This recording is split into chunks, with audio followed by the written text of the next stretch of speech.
Ya, Bu Turelis, untuk waktu dan tempat kami sampaikan kepada Ibu selaku moderator, kemudian untuk mengatur jalannya acara dengan Pak Unin selaku narasumber. Silakan. Baik, terima kasih Pak Ilham. Bismillahirrahmanirrahim. Assalamualaikum warahmatullahi wabarakatuh. Selamat siang untuk Bapak Ibu semua. Alhamdulillah Bapak Ibu, di siang hari ini kita dipertemukan dalam dunia maya yang sekarang menjadi rasa-rasanya semakin dekat dengan kehidupan kita, termasuk para widya suara barang tentu sudah sangat dekat dengan dunia maya. Jadi satu hikmah dari COVID yang kalau menurut saya hikmah positif bagi kita semua, Bu, saya semakin banyak mengenal teman-teman widya suara se-Indonesia dengan berbagai webinar-webinar yang dilaksanakan oleh beberapa pihak. Bapak Ibu yang saya hormati, perkenalkan nama saya Turelis. Saya widya suara di BPSDM sejak tahun 2007, BPSDM Jawa Barat, Bapak Ibu. Ya. Dan hari ini bersama-sama dengan Pak Unin, Pak Helmi, dan Pak Ilham, kami mencoba mengisi sesi sharing keberapa ya Pak Ilham, Pak Helmi, saya lupa untuk menghitung. Untuk ini grup pertama, Bu. Untuk agenda 2 pertama, Bu. Agenda pertama 2 ya. Ya, karena mungkin karena terlalu banyak barangkali ya Pak Ilham, Helmi, kita sering ketemu di dunia mayanya. Ini alhamdulillah Pak Helmi, Pak dan Pak Ilham menginisiasi kegiatan ini untuk agenda 2 sebagai media sharing knowledge di antara kita para widya suara. Pak Host, tolong direkam ya, Pak Host, Pak Ilham. Kita tolong. Sudah Pak. Oke, baik. Lanjut.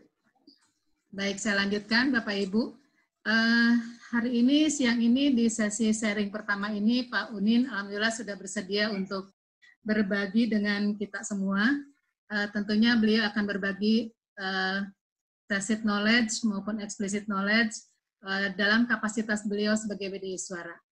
Izinkan saya untuk memperkenalkan diri Pak Unin. Buat saya Pak Unin ini bukan teman baru ketemu karena kita sama-sama dari Jawa Barat, Bapak Ibu. Meskipun saya di Bandung, Pak Unin di Sukabumi. Pak Unin ini nama lengkapnya Dr. Unin Nibisa Putra, tanggal lahirnya 16 Juli 1966 di Sukabumi ya Pak Unin ya, asli orang Sukabumi. Kemudian sebelum menduduki sebagai widya suara, Pak Unin memiliki pengalaman berkarya dan berdinas di Dinas Pendidikan selama 30 tahun, luar biasa Pak.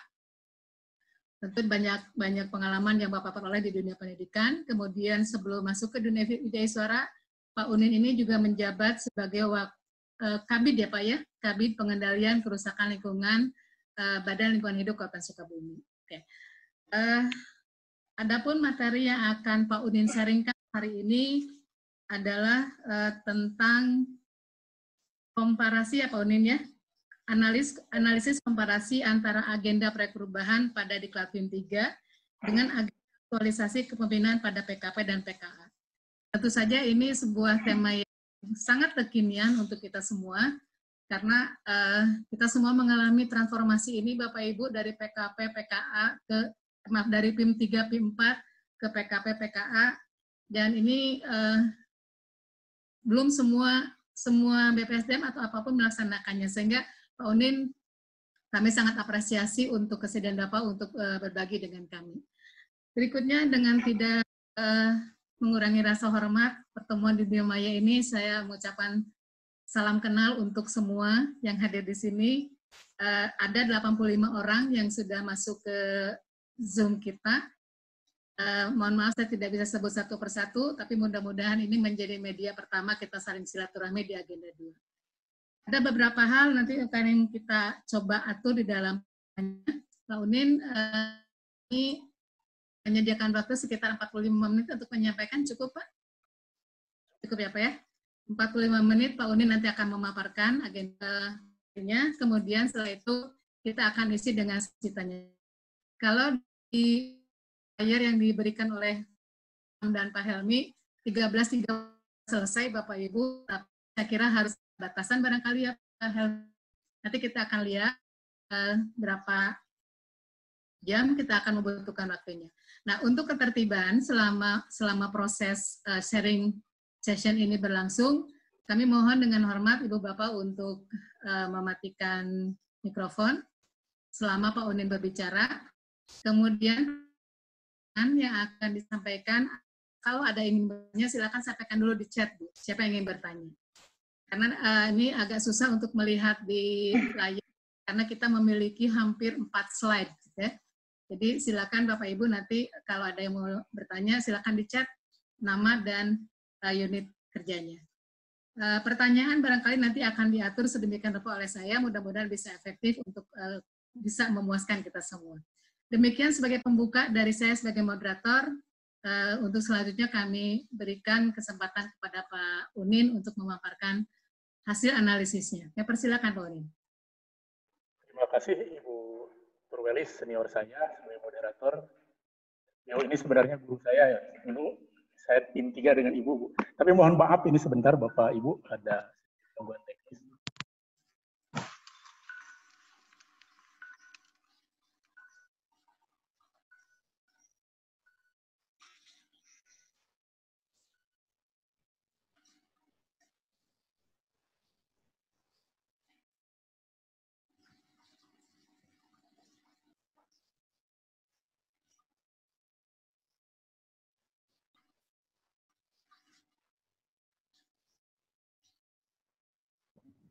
Suaranya nggak keluar, Pak. Pak Unin sedang mempersiapkan dulu, barangkali Bapak Ibu mohon ditunggu sebentar.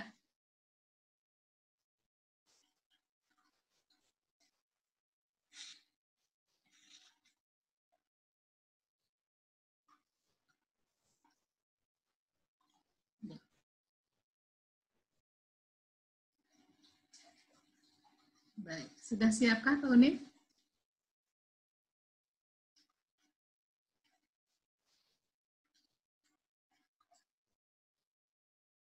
Sambil menunggu Pak Unin, mungkin ada beberapa yang bisa saya sapa, Pak.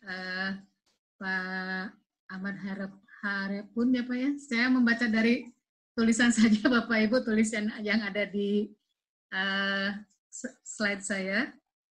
Ibu Deri, selamat siang Bu Deri, salam kenal. Kemudian ini tadi ada beberapa... Bu, selamat siang, salam kenal dari BPSDM Sulawesi Tengah. Ya. Sulawesi Tengah ya Bu ya. Terima kasih Ibu. Dari BPSDM Kalbar. Pak Ahmad, BPSDM. Sudah siap Pak? Oke, mangga. Silakan Pak Unin. Mohon izin para suhu, para senior saya yang mungkin hadir hari ini, termasuk Ibu Turwelis. Terima kasih. Assalamualaikum warahmatullahi wabarakatuh. Waalaikumsalam warahmatullahi wabarakatuh. Puji syukur kita panjatkan kehadirat Allah Subhanahu wa taala yang dengan rahmat dan karunia-Nya hari ini kita masih bisa melaksanakan aktivitas yang sudah kita agendakan. Salawat dan salam semoga senantiasa terlimpah curah pada baginda Nabi besar Muhammad SAW. Kami tidak lupa barangkali di sini Ibu pengasuh grup kita ya belum nampak hadir mungkin. Ibu Wahyu belum hadir ya, Bu Turwelis. Bapak Ibu, pertama mungkin perkenalkan, tadi sudah diperkenalkan identitas oleh Ibu moderator ya. Mungkin ada beberapa kebanyakan sepertinya saya belum wajah-wajah baru nih di sini. Kecuali ada beberapa rekan saya yang juga hadir. Kebetulan di sini di kami dari pihak penyelenggara juga berkenan hadir, Pak Kabid dengan Ibu Subid Diklat Manajemen. Salam kenal, terima kasih Bapak Ibu sudah mau bergabung hari ini dan kita akan berdiskusi ke depan dan saya pada kesempatan ini akan mencoba menyampaikan sebenarnya bukan materi ya Bu ya Bapak Ibu, hanya menyampaikan intro lah ya. Intro untuk diskusi, karena kebetulan ini hal baru dan kita juga sama-sama belajar gitu. Karena itu mungkin banyak persepsi-persepsi terhadap aturan-aturan yang sudah ditetapkan oleh LAN dan tentunya termasuk pengalaman-pengalaman kami yang selama ini dilaksanakan dan kami pun pada pelaksanaan terus terang belum mendapatkan monitoring atau apa gitu ya terkait dengan pembelajaran dan lain sebagainya, belum ada evaluasi. Nah, mungkin di antara kita, di antara Bapak Ibu sekalian, ada yang sudah melaksanakan juga. Nah, kita sharing nanti. Mungkin juga sudah mempelajari mendalam bagaimana tentang pelatihan kepemimpinan pengawas, pelatihan kepemimpinan administrator ini, yang dulu kita kenal dengan Diklat PIM 4 dan Diklat PIM 3. Nah, jujur saya sendiri ketika awal-awal, ya saya pikir sama aja lah antara PIM dengan PKP gitu ya, PKA, proyek perubahan sama aja. Tapi ternyata setelah coba dipelajari, dibaca-baca, ya saya dapat pemahaman yang mungkin salah, mungkin benar gitu ya. Makanya saya perlu dikonfirmasikan ini. Apa yang saya dapat, apa yang saya pahami ini perlu saya konfirmasikan, kita diskusikan di ranah yang lebih luas gitu ya. Mungkin kami internal juga sudah sering berdiskusi dengan rekan-rekan di internal RI maupun dengan penyelenggara, tapi mungkin pemahaman di internal kami juga bisa didiskusikan lagi dengan di ranah yang lebih luas dari Bapak Ibu. Apalagi di sini banyak para senior sepertinya yang juga hadir ya dari LAN. Kemudian tak lupa kami ucapkan terima kasih kepada kepada BPSDM ya, Kepala BPSDM Sulawesi Selatan yang sudah konon kabarnya akan siap memberikan sertifikat. Sulawesi Tengah, Pak, Sulawesi Tengah. Mohon maaf Pak, Sulawesi Tengah ya, Sulawesi Tengah. Kemudian juga kepada Pak Ilham nih, tidak lupa nih, Pak Ilham yang sudah bekerja keras gitu ya, memfasilitasi kami dari agenda 2, yang kebetulan sebetulnya di agenda 2 itu sering kita diskusi-diskusi, tetapi untuk momen seperti ini, kemarin Ibu Wahyu itu menawarkan siapa kira-kira di lembaga kita yang siap memberikan sertifikat gitu ya. Ternyata Pak Ilham dan sudah banyak membantu kita. Dan kemudian juga Pak Helmi ya, Pak Helmi sudah banyak membantu juga sehingga acara ini bisa terlaksana. Terima kasih semuanya atas kebaikan Bapak dan Ibu sekalian. Hanya Allah lah yang layak membalasnya. Semoga menjadi amal soleh kita semuanya. Baik Bapak dan Ibu sekalian, kita mulai saja. Akan saya sharekan materinya.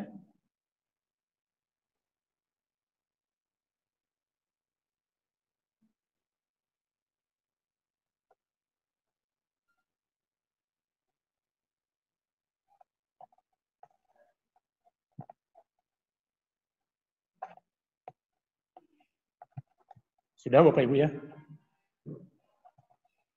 Sudah Pak. Sudah ya. Oke, kita mulai.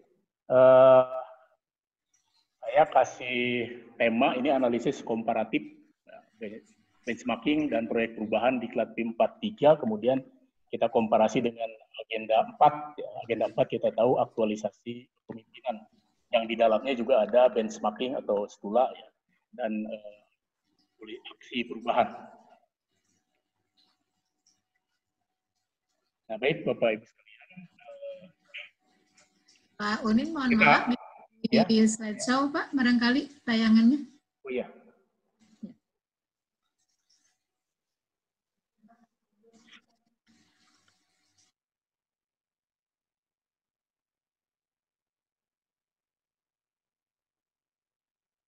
Ya, enggak dilanjut Pak Unin. Kita mulai saja dengan melihat benchmarking, kita compare dengan stula Bapak Ibu sekalian. Nah, di PIM 4 dan PIM 3 kita mengenal benchmarking ya. Istilahnya ya sebenarnya studi banding juga gitu ya, studi lapangan juga. Di benchmarking itu kalau kita baca, mungkin Bapak Ibu nanti bisa lihat juga di Perkala nomor 19 tentang PIM 3 dan nomor 20 tentang PIM 4. Lesson learn yang diharapkan itu adalah mengidentifikasi, mengadopsi, atau mengadaptasi best practice dalam pengelolaan tugas dan fungsi organisasi. Nah, saya kira ini sama ya, best lesson learn di stula maupun di benchmarking. Nah, hanya dulu kita kenal dengan pembatasan antara PIM 4 dengan PIM 3 itu apa yang disebut dengan scoping area. Ya, untuk PIM 3 itu scoping areanya di level program. Kemudian di PIM 4 itu adalah kegiatan. Nah, dulu kita ketika mau benchmarking, pada dasarnya kita ingin mencari inovasi di best practice yang kira-kira kita dapat adapt untuk diterapkan ya atau diadaptasi dalam pelaksanaan program ya, atau dalam pelaksanaan kegiatan di PIM 4. Nah, seperti itu. Tidak ada arahan, tidak ada panduan secara detail apa yang harus diadapt yang bisa diambil pelajaran dari sana itu. Hanya kita melihat ada inovasi apa sih di sana dan kira-kira apa yang bisa dari inovasi itu bisa diterapkan di tempat kerja kita untuk tempat kerja peserta, untuk di level program ataupun di level kegiatan, tergantung diklatnya. Nah, kemudian di studi lapangan, PKP, kalau kita lihat indikator hasil pembelajaran, itu berdasarkan Kaplan 1006, menyusun lesson learn, adopsi dan adaptasi kebutuhan, serta strategi peningkatan pengawasan atau pengendalian pelaksanaan pelayanan publik.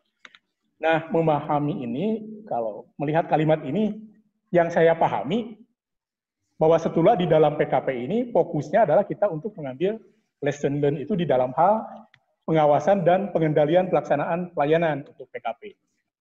Jadi sudah fokus gitu ya, bukan hanya melihat inovasinya saja, tapi melihat bagaimana sih pengawasan dan pengendalian yang dilakukan di lokus yang kita anggap sebagai best practice untuk PKP. Kemudian untuk PKA, lesson learn dan adopsi dan adaptasinya adalah strategi peningkatan manajemen kinerja organisasi pelayanan publik. Jadi apa yang kita ingin ambil dari lokus itu adalah bagaimana strategi peningkatan manajemen organisasi. Itu mungkin perbedaan di antara benchmarking, setelah PKP dan setelah PKA. Nah, selanjutnya kita coba kaji lebih dalam lagi tentang setelah di PKP ini. Di PowerPoint yang kita dapatkan waktu workshop, itu dijelaskan bahwa lokus akan memberikan lesson learn kepada peserta terkait, ini agenda 2 dan agenda 3. Nah, kalau begitu kan berarti peserta ini harus mengkaji di lokus itu bagaimana sih diagnosis organisasi yang dilakukan di sana. Bagaimana penerapan berpikir kreatif dan pelayanan dalam pelayanan di sana. Kemudian bagaimana mereka membangun tim efektif, gitu ya. Kemudian bagaimana kepemimpinan dalam pelaksanaan pekerjaan yang dilaksanakan di lokus yang kira-kira peserta dapat mengambil pembelajaran dari sana. Kemudian di agenda 3 bagaimana teknik komunikasi publik yang dilakukan di sana. Kemudian bagaimana perencanaan kegiatan pelayanan publik. Kemudian penyusunan RKA pelayanan publik, untuk PIM 3 ini. Kemudian pelayanan publik digital, kemudian manajemen mutu, kemudian MPK, dan manajemen pengawasan. Nah, seperti apa di sana itu?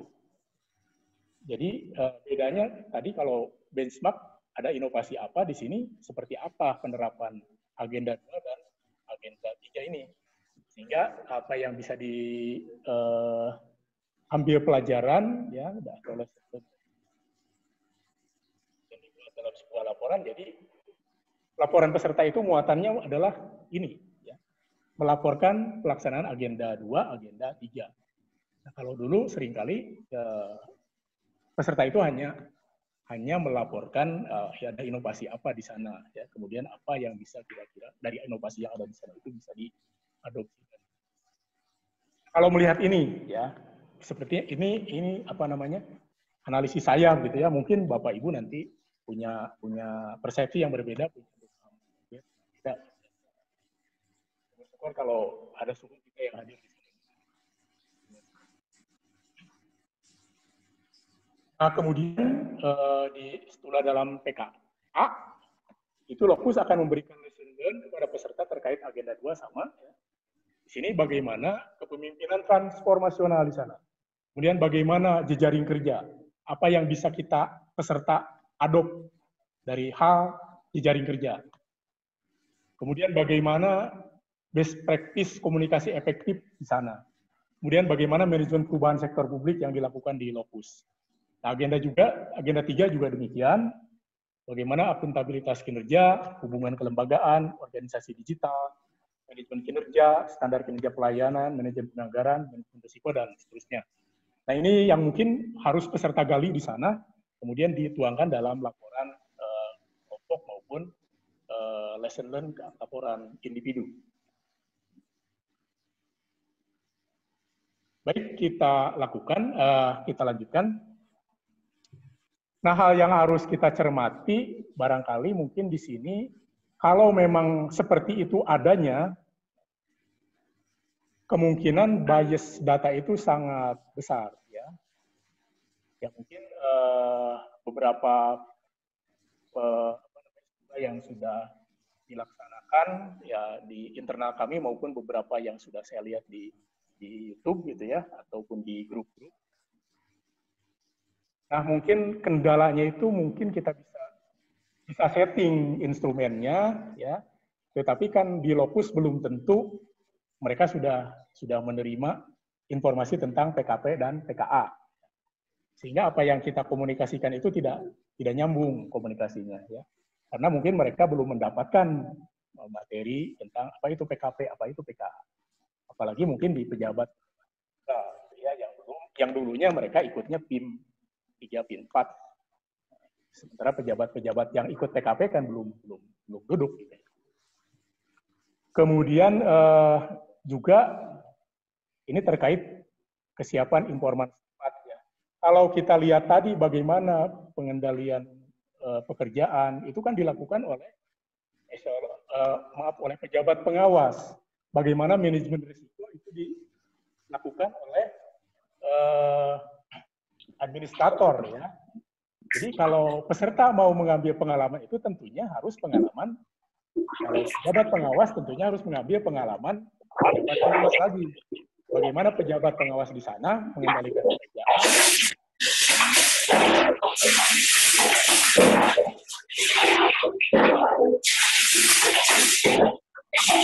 Ya, ada yang bocor. Mas Lindra sepertinya bocor, Pak. Ya, oke. Ya, mangga Pak Unin. Kemudian juga bagaimana manajemen risiko, tentu itu harus pengalaman seorang pejabat administrator di sana. Nah, tentunya hal ini terkait dengan informan di sana, kalau melihat seperti itu kan harus nyambung. Artinya kalau kita ingin bagaimana menggali pengalaman seorang administrator, makanya informannya di sana harus seorang administrator juga gitu ya. Kemudian bagaimana seorang pejabat pengawas ingin menggali, belajar tentang pengendalian pekerjaan di level pengawas, tentunya dia harus belajar dari pejabat pengawas juga. Nah, selama ini kan tidak nyambung gitu ya. Kecenderungan mungkin karena alasan-alasan tertentu, jadi yang hadir itu misalnya siapa saja yang sempat gitu ya. Ada kalanya stulanya eselon 4, tapi narasumbernya didominasi misalnya eselon 3 atau eselon 2 gitu ya. Ya mungkin eselon 2, eselon 3 bisa saja memberikan materi sebagai tataran kebijakannya gitu ya pada peserta. Tapi pengalaman menggali bagaimana itu analisis, diagnosis organisasi, bagaimana berpikir kreatif, itu tentunya dari pejabat-pejabat yang selevel dengan peserta. Nah, itu mungkin pengalaman yang selama ini sudah dilaksanakan. Walaupun kita sudah berupaya membuat kuesioner dalam garis besar gitu ya. Tetapi ya kadang-kadang kuesioner kemana, informasi yang didapat oleh peserta juga kemana. Nah, kemudian ada perbedaan juga kita di scoping area. Sekarang perbedaan kita masuk ke dalam perbedaan proyek perubahan ya dengan perubahan. Nah, kita awali dengan scoping nih. Di PIM 3 dan 4 itu kita mengenal tadi ada scoping area, yaitu PIM 3 program, PIM 4 kegiatan. Kemudian teori kepemimpinan yang mendasarinya untuk PIM 3 itu kepemimpinan visioner, yang titik tekannya adalah kepada berpikir kreatif dan inovatif, seorang pemimpin yang memiliki visi kreatif.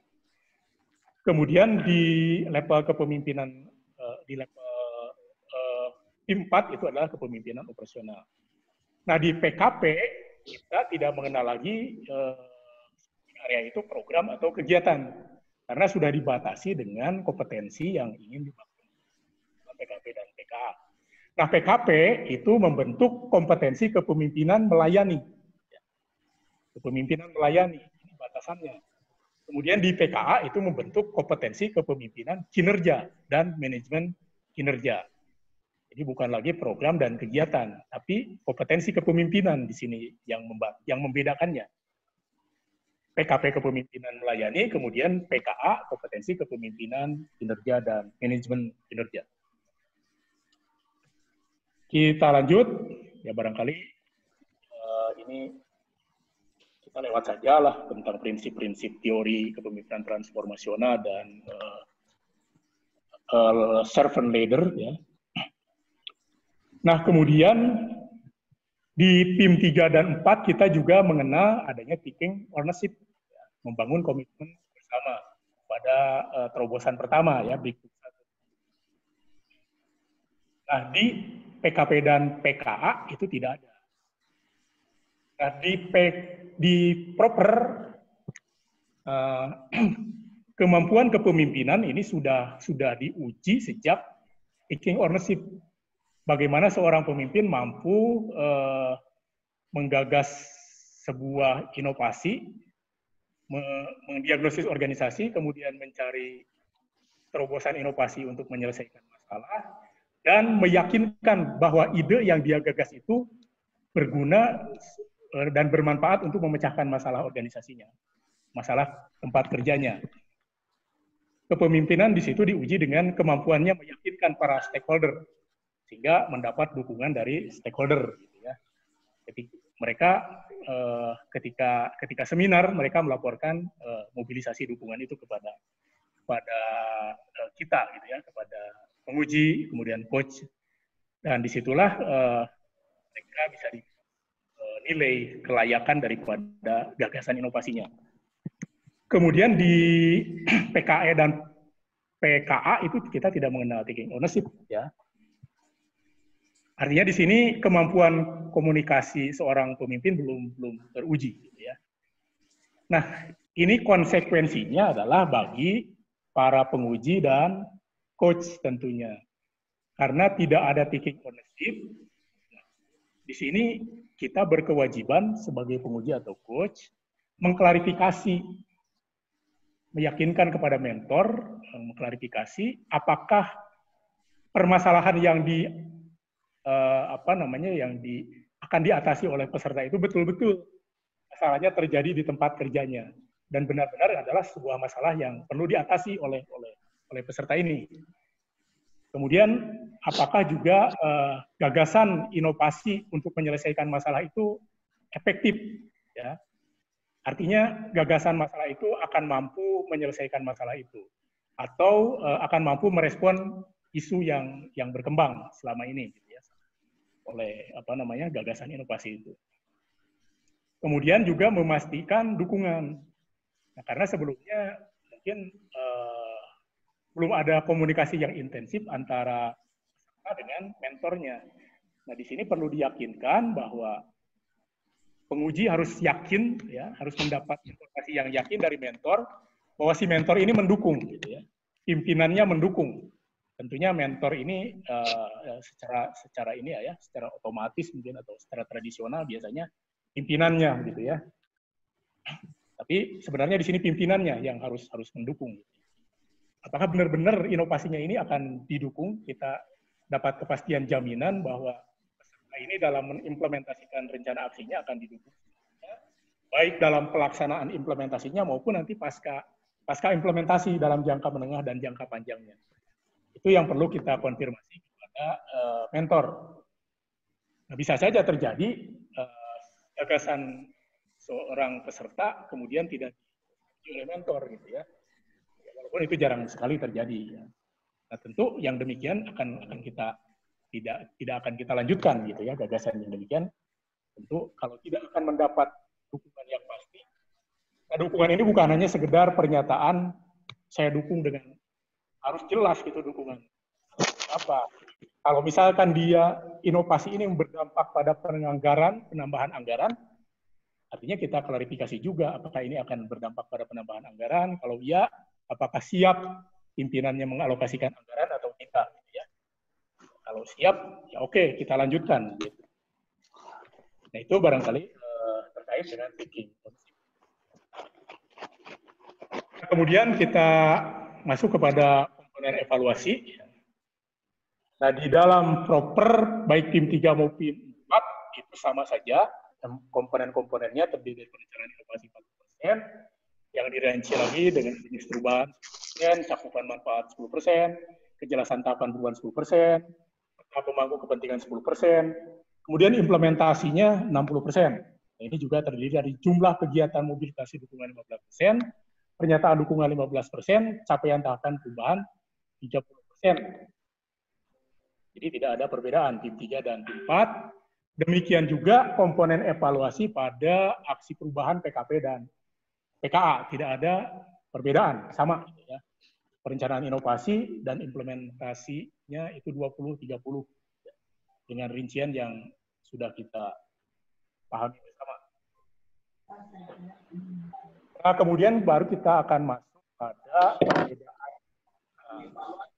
PKP dulu dengan PKA nih, sebelum ke dengan PKP PKA. Tadi dari sisi penilaian, komponen penilaian PKP dan PKA itu sama. Tetapi ada beberapa hal yang bisa dibedakan. Kalau PIM 4 dengan PIM 3 itu sama persis. Tapi kalau PKP dengan PKA, di sini ada beberapa hal yang berbeda. Pada tahap perencanaan atau rancangan perubahan, ini terdapat perbedaan dalam hal inovasi.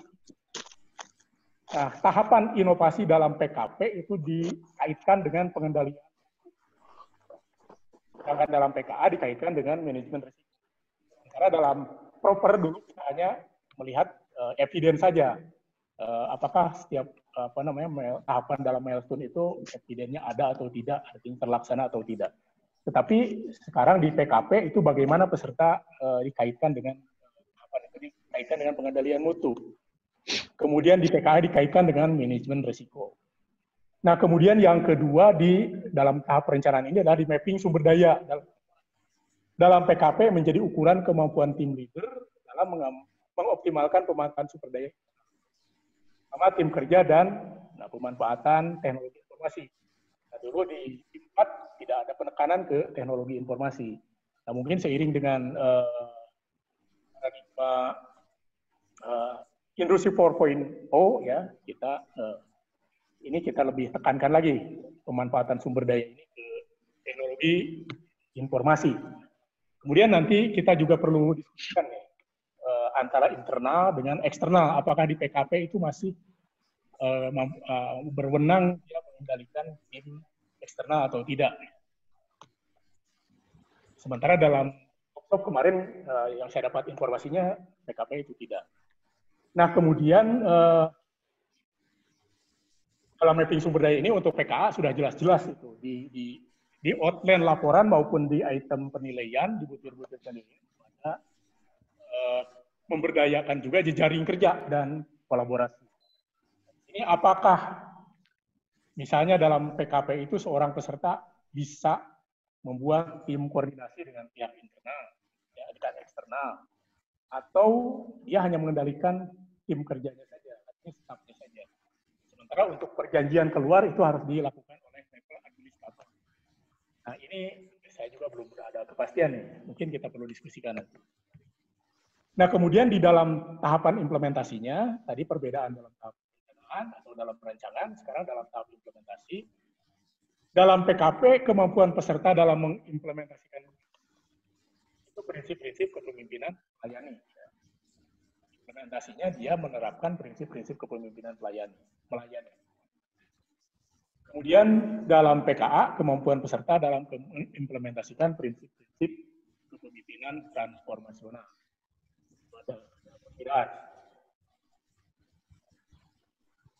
Nah, kemudian kita coba masuk kepada kedalamannya dalam penilaian ini, yaitu level penilaian. Ya. Nah, di tahap perencanaan, ya, di proper itu level penilaian terobosan inovasi berdasarkan tingkat originality. Nah, mungkin saya sendiri sebelum mempelajari lebih dalam, pemikiran saya begitu juga gitu ya, bahwa inovasi peserta itu kita lihat dari seberapa apakah dia original, kan itu bobotnya beda ya. Kalau dilihat lebih rinci di item penilaian, yang original sama sekali itu 4 bobotnya, yang adopsi itu 3, yang adaptasi berapa, adaptasi dengan perbaikan, adaptasi murni, levelnya lain. Tetapi di PKE tidak dilihat lagi apakah itu original, adopsi, adaptasi, itu sama saja. Yang dilihat itu dia keterpenuhan prinsip-prinsip inovasi itu. Ya. Bagaimana sih kemanfaatan relatifnya, kemudian sudut kebaruannya, tryability-nya. Mungkin dari sekian karakteristik inovasi itu, kalau ada, katakan ada 7, mungkin kalau 7-7-annya terpenuhi, kita kasih level 4. Kalau mungkinnya terpenuhi 5, kita kasih level nilainya 3. Dan seterusnya ke bawah gitu ya. Bukan lagi pada originalitas atau bukan. Nah, ini lebih pada seberapa banyak kriteria inovasi yang sanggup dia penuhi gitu ya. Kemudian dari sisi kemanfaatan, nah di dalam proper kemanfaatan itu dilihat dari lingkup manfaatnya terhadap organisasi. Apakah inovasi itu bermanfaat bagi keseluruhan organisasi, ya. Walaupun tadi ada scoping area, ya, tapi kalau pemanfaatannya tidak dibatasi. Ya. Scoping area itu hanya masalah saja. Nah, kemanfaatannya itu kalau bermanfaat bagi seluruh organisasi, itu nilainya levelnya 4. Kalau bagi sebagian organisasi, levelnya 3. Dan seterusnya ke bawah gitu ya. Nah, sementara di aksi perubahan di tahap rencana ini, di RAP, di kemanfaatan itu tidak dilihat dari keseluruhan organisasi atau bukan, tetapi lebih dilihat dari kesesuaian. Apakah inovasi ini benar-benar sesuai dengan permasalahan yang bisa dia atasi di tempat kerjanya gitu ya. Ya mungkin permasalahannya A, nah, inovasinya itu betul-betul A gitu ya. Sehingga permasalahan itu bisa tuntas teratasi. Atau mungkin inovasi itu tidak mampu mengetaskan masalah. Tidak, atau bahkan sekali tidak nyambung gitu ya. Tidak relevan inovasinya. Mungkin kalau tidak relevan nilainya dan ini kemanfaatan. Nah, selanjutnya dari tahapan perubahan. Dalam proper, tahapan perubahan itu dilihat dari kejelasan keterkaitan antara inovasi dengan hasil yang diharapkan dalam setiap tahapan inovasi. Artinya di RAP milestone-nya apa, kemudian di ketercapaiannya apa. Gitu ya. Itu jelas tergambarkan relasinya, keterhubungannya antara apa yang direncanakan dengan yang dicapai. Nah, kemudian di PKP itu keterkaitan tahapan RAP dengan pengendalian mutu. Jadi bukan hanya kejelasan keterkaitan antara rencana dengan hasil, tetapi juga dalam rencana dan hasil itu bagaimana pengendalian mutunya harus dijelaskan, ada penjelasan bagaimana manajemen mutunya gitu ya. Karena PKP ini salah satu kelebihannya, materi itu benar-benar nampak terlihat keterkaitannya dengan aksi perubahan itu. Karena judulnya, agendanya bukan aktualisasi ya, aktualisasi kepemimpinan. Jadi konsep-konsep yang sudah dipelajari itu diaktualisasikan. Nah, kemudian di PKA itu juga setiap tahapan itu dikaitkan dengan manajemen resiko ya. Bagaimana mitigasi resikonya dalam setiap tahapan itu. Nah, sementara di proper kita tidak sampai ke sana. Nah, kemudian yang berikutnya di mapping stakeholder. Nah, di dalam proper PIM 3 maupun PIM 4, ya, semua stakeholder berikut potensi resistensi itu digambarkan ya. Yang kita sering gunakan itu menggunakan net map ya, yang 4 kuadran itu, ada promoter, ada apathetic, ada laten, ada defender. Nah, kemudian baik PIM 3 maupun PIM 4 dia bisa memetakan stakeholdernya, apakah dia stakeholder resisten atau stakeholder pendukung. Dan yang resisten itu bagaimana sih polanya? Apakah dia memiliki kekuatan pengaruh atau tidak? Nah, kemudian bagaimana di situ strategi komunikasi efektif di situ, bagaimana kemampuan seorang leader, developer, project leader mempengaruhi para stakeholder itu. Kemudian di PKP, pemetaan sumber daya ini, pemetaan stakeholder itu ya, terutama di PKP itu tidak nampak secara jelas. Hanya nampak di PKA. PKA itu tadi dengan jejaring kerja ya. Mungkin mapping stakeholder-nya itu bukan lagi net map yang sering kita gunakan itu. Tapi lebih pada bagaimana pola hubungan yang harus dijalin dengan stakeholder itu. Mungkin dengan stakeholder A kita peserta itu cukup koordinasi polanya. Dengan stakeholder B dia harus sampai pada tingkat kolaborasi. Nah, mungkin di sini konon katanya saya pernah mendapat masukan bahwa network yang sering kita gunakan itu kurang pas ketika di dalam konteks ini. Karena dia akan pas kalau misalnya inovasinya itu misalnya membangun contoh besarnya misalnya membangun di suatu kawasan akan dibangun sebuah waduk ya. Nah, bagaimana itu kelompok-kelompok yang resisten itu, apakah dia punya pengaruh kuat atau pengaruh rendah ya? Bagaimana kita harus meraihnya. Mungkin ada yang kepentingannya tinggi ya, tapi pengaruhnya rendah. Bagaimana itu? Kemudian ada yang pengaruhnya kepentingannya tinggi, ininya rendah, mungkin kita harus berdayakan, harus kita libatkan. Nah, tetapi di dalam PKA PKP itu yang saya pahami ya, mungkin Bapak Ibu nanti bisa koreksi atau mungkin bisa memberikan pemahaman lain.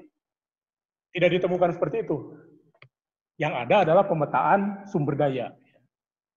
Nah, di sini yang dinilai adalah kemampuan mengidentifikasi dan menjelaskan rencana pemahaman seluruh sumber daya.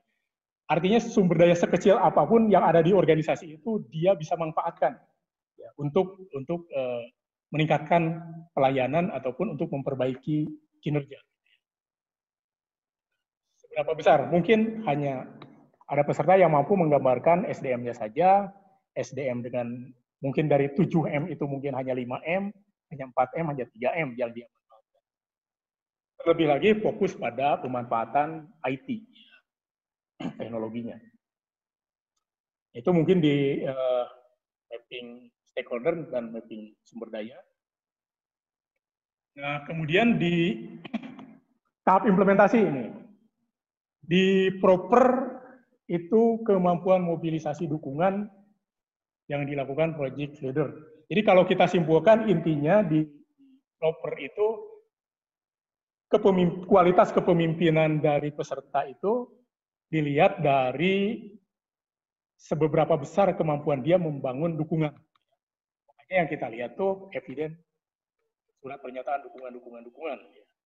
Mungkin di rencana awal di RAP dia baru mobilisasi sekian stakeholder, ya. Dia petakan ada yang sudah promoter, ada yang masih laten, ada yang defender, ada yang... Kemudian nanti pada saat implementasi kita lihat berapa dari resisten itu yang kemudian berubah jadi pendukung. Nah, mungkin di situ yang ditekankan adalah kemampuan dari seorang project leader membangun komunikasi dengan stakeholder. Nah, kalau kita lihat di sisi penilaiannya kan cuma dua itu, ya, mobilisasinya dan kemudian pernyataan dukungannya yang kita lihat masing-masing 15%, 15%. Nah, tetapi di aksi perubahan ini yang dilihat adalah capaian tahapan rencana aksi perubahan, ya, yang tadi dikaitkan dengan mutu itu, dan dengan manajemen. Nah, apakah semua tahapan rencana itu kalau dulu kita kenal milestone itu tercapai semuanya? Sebagian, gitu ya. Tetapi ini dikaitkan dengan manajemen pengendalian dan manajemen risiko di PKA. Kemudian juga yang kedua, seberapa banyak prinsip-prinsip kepemimpinan yang terpenuhi. Kalau di di PKP itu servant leader, kemudian di PKA itu transformational leader. Prinsip-prinsip kepemimpinan yang mampu dia terapkan dalam melaksanakan implementasi. Nah, kemudian juga di samping kelebihan lain dari PKA dan PKP ini, kita juga melihat di akhir itu adalah kemanfaatan. Kalau dulu mungkin kemanfaatan itu hanya manfaat prediksi saja di rancangan gitu ya. Nah, sekarang tidak hanya diprediksi di rancangan manfaat itu, kita juga lihat kenyataannya. Mungkin di rancangan dia mengidentifikasi manfaat itu begini. Tapi ketika diimplementasikan, bisa saja manfaat itu betul adanya, mungkin juga manfaat itu tidak ada, tidak terjadi. Nah, kemudian aksi perubahan ini sangat bermanfaat bagi penyelesaian permasalahan pelayanan dan mengantisipasi tuntutan perubahan. Jadi dua hal penting di sini yang dilihat. Pertama, apakah aksi perubahan mampu menyelesaikan masalah? Yang kedua, apakah mampu merespon tuntutan perubahan? Karena berangkatnya dari isu dan masalah dan isu. Ya. Yang maksud saya masalah itu adalah kalau masalah itu sudah real. Ya. Kalau isu juga kita bisa pelajari apakah isu itu kita cari bukti-buktinya jadi masalah atau tidak. Tapi kalau masalah di sini ada masalah yang sudah real.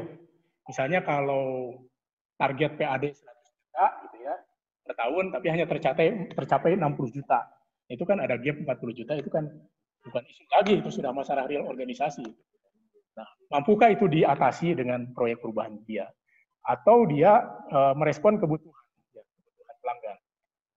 Misalnya isu-isu tentang kenyamanan yang sifatnya relatif gitu ya. Itu juga karena kita peserta ingin meningkatkan pelayanan yang lebih baik, kita merespon itu juga gitu ya.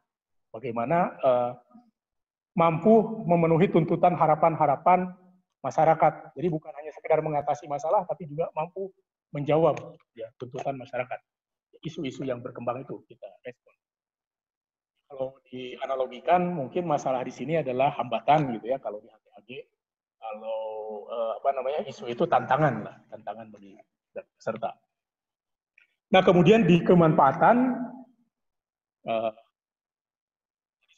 kemudian ditambah lagi sekarang di PKA PKP ini keberlanjutan. Nah, dulu keberlanjutan tidak masuk dalam komponen penilaian. Sekarang keberlanjutan itu masuk komponen penilaian yang skornya 7% gitu ya dari seluruh total penilaian aksi perubahan. Nah, bagaimana di sini seorang leader itu mampu meyakinkan pimpinannya bahwa inovasi yang sudah dia rancang dan dia terapkan itu akan bermanfaat ketika ini dilanjutkan dan harus harus keberlangsungannya harus dijaga. Dia mampu meyakinkan pimpinan bahwa pimpinannya akan menjaga keberlanjutan inovasi itu. Nah, itu juga salah satu poin kepemimpinan yang dilihat di dalam aksi perubahan. Nah, ini kesimpulan Bapak Ibu sekalian. Di proper itu kompetensi kepemimpinan yang dibangun, bagaimana kepemimpinan yang mampu menjadi teladan, gitu ya.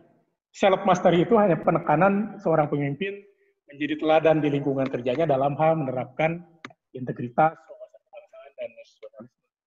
Karena di PKP dan PKA itu dituntut, dan saja dia bagaimana melaksanakan itu, tapi dia harus mengkaitkan bagaimana integritas itu dibangun oleh inovasi yang dia lakukan. Bagaimana inovasi yang dia lakukan itu mampu memberikan kontribusi atau menjadi sarana membangun integritas dan budaya pelayanan. Kemudian yang kedua, kemampuan mendiagnosis penyakit organisasi. Ini sama di PKA dan PKP ya. Hanya kalau proper mungkin dulu lebih fokus ke masalah ya. Tapi di PKP PKA ini bukan hanya masalah, tapi juga sudah lebih maju lagi kita merespon isu-isu yang berkembang di masyarakat. Kemudian kepemimpinan yang mampu berkomunikasi efektif untuk meyakinkan stakeholder. Yaitu tadi intinya bagaimana sih dia mampu memobilisasi dukungan stakeholder. Nah, kemudian di PKP dan PKA itu kepemimpinan yang senantiasa berpikir kreatif guna melakukan terobosan inovasi untuk mengatasi permasalahan organisasi maupun untuk meningkatkan kualitas pelayanan publik atau kinerja pelayanan publik di PKA. Nah, kemudian di aksi perubahan ini juga tim leader itu mampu memberdayakan tim kerja ya secara efektif dan mengendalikan mutu setiap tahapan pekerjaan. Kemudian seorang pemimpin pelayanan atau sebagai seorang tim leader di PKP, peserta itu harus mampu mengoptimalkan pemanfaatan sumber daya internal organisasi, terutama teknologi informasi, ya, merupakan peluang untuk meningkatkan kualitas pelayanan publik atau untuk meningkatkan kinerja organisasi di PKA. Nah, kemudian khusus di PKA ini kepemimpinan yang mampu sebagai seorang administrator yang mampu memberdayakan sumber daya internal dan eksternal. Jadi dia di samping memanfaatkan sumber daya internal juga dia mampu membangun jejaring kerja, ya, kemudian juga mampu melakukan kolaborasi. Kemudian administrator yang mampu memanajemen kinerja organisasi dan melakukan mitigasi risiko dalam setiap tahapan pekerjaan. Kemudian kepemimpinan yang mampu melakukan komunikasi bottom up, tadi untuk meyakinkan atasannya bahwa apa yang dia gagas itu adalah sebuah gagasan inovasi yang bermanfaat, harus dilaksanakan oleh organisasi. Nah, mungkin itu Bapak Ibu sekalian. Berikutnya, nah itu tadi mungkin di samping materi yang sudah saya sampaikan, mungkin nanti bisa didiskusikan. Saya juga mengidentifikasi ada hal-hal yang memang bagi saya ini sebuah keraguan, ya, yang mungkin melalui forum ini bisa dijawab. Dalam PKP itu yang itu tadi, ya, selama ini misalnya pernah terjadi saya membimbing seorang peserta kepala TU Puskesmas kemudian ingin melakukan kerjasama dengan sekolah. Itu kan kebutuhan real. Tetapi kalau kita mengacu pada kewenangan pejabat pengawas, nah ini juga ya, itu tadi perlu jawaban nih. Apakah dia masih mungkin itu atau perjanjian itu PKST itu harus dilakukan di tingkat kepala bidang misalnya dinasnya. Ya, dia itu hanya eksekutor saja gitu ya. Itu mungkin perlu kita diskusikan. Kemudian hal lain yang saya temukan yaitu di konversi penilaian. Di proper kita mendapatkan dengan jelas di perkalan itu tentang bagaimana mengkonversi dari level tadi ya butir-butir yang kita beri level 432 itu kita konversi ke angka interval nilai 4 itu 80,10 sampai. Terus di PKP ini kita tidak dapatkan. Yang kita dapatkan PKA itu hanya nilai akhir saja. Ya dulu mungkin karena inovasi ini proper ini menjadi nilai akhir kan dulu 40-60. Apakah sekarang kita dalam memberikan konversi nilai ini mau mengacu ke nilai akhir ini di PKA ini? Misalnya kalau dia poinnya 4, apakah akan masuk ke kelompok nilai 90 sampai 100? Kalau nilai levelnya 3, apakah akan masuk ke 80 sampai 90? Ya. Kalau nilainya 2, apakah dia akan masuk ke 70 sampai 80? Atau kita gunakan acuan yang proper nih. Proper sudah pas kan, 4 item, 4 interval. Tapi kalau di PKA ini intervalnya ada 5, sementara itemnya hanya 4. Nah, ini juga mungkin bahan diskusi. Nah, kemudian juga di perkalan, di Keplan ya, keberlangsungan inovasi itu dinyatakan di sana bahwa di peserta itu mencantumkan inovasi itu di dalam SKP dia gitu ya.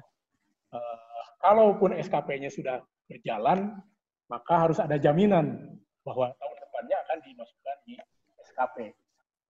Nah, di sini apakah kita harus konsisten dengan Keplan atau mungkin kita ada ruang untuk ya kalau dalam agama ada istilah ijtihad ya. Kalau nasnya tidak ada itu kita bisa ambil kias ya atau begitu. Mungkin ini bahan diskusi kita juga hari ini.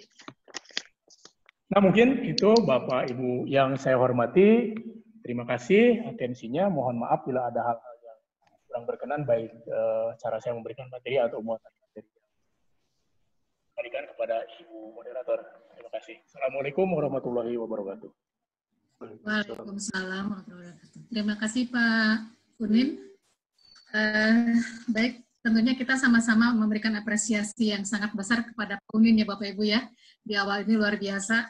Pak Unin secara komprehensif dan sangat mendalam, Pak. Bapak sudah membedah dan menganalisis perbandingan antara perkalaan 19 2015 dan 20 2015 tentang PIM 3 PIM 4, dan Bapak coba analisis dan dikomparasikan dengan Keplan 1006 dan Keplan 1008. Luar biasa tadi paparan dari Pak Unin.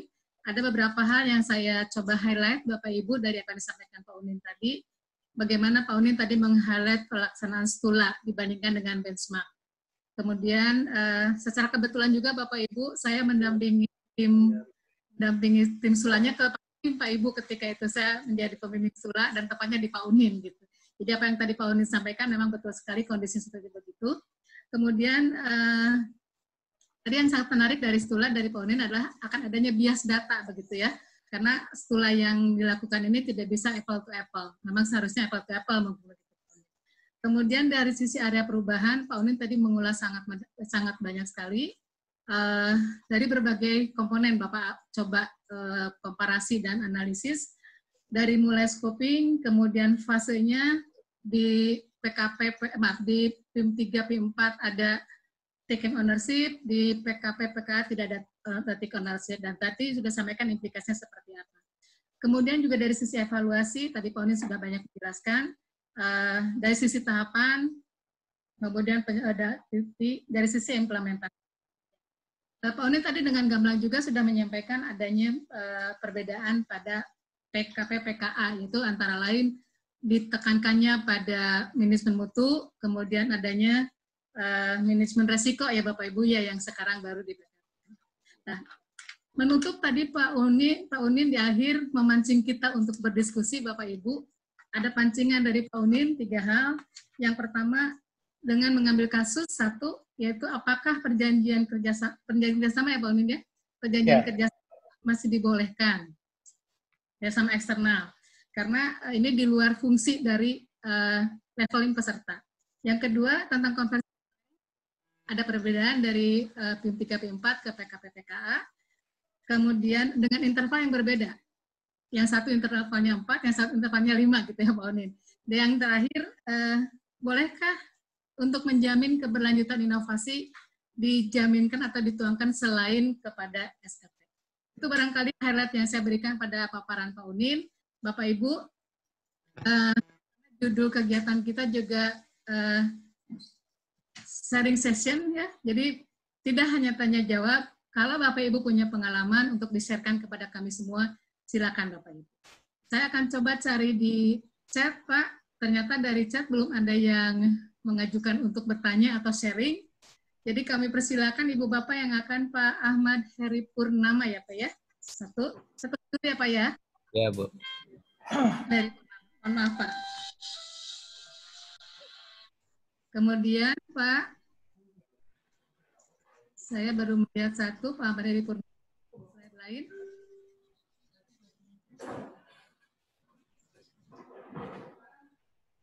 Atau